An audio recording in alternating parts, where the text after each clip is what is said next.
Everyone, আজ বুধবার, সকাল এখন 8টা বাজে। আমি উঠেছি 7টা 15 নাগাদ।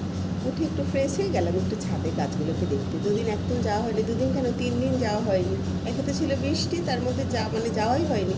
এই ঠাকুর পুজোর একটু বাজার করা, সমস্ত কিছু করার জন্য একদম ছাদে যেতে পারিনি। যাই হোক, ওপর ছাদে যখন গেলাম না, মনে হলো যেন সেই শীতের সকালটা যেরকম হয় না, হালকা হালকা ঠান্ডা হওয়া, এখনের মধ্যে সেই রকম রোদটা ওঠেনি। যেন ওটা রোদ উঠে চর্চা করে 9টা নাগাদ 8টা নাগাদ একদম রোদটা ওঠেনি। তো গাছে ফুল হয়েছে, নিয়েও এসেছে। এই গাছে কিছু নীলকণ্ঠ ফুল হয়েছে, পারবো না, একটু পরে পারবো গো।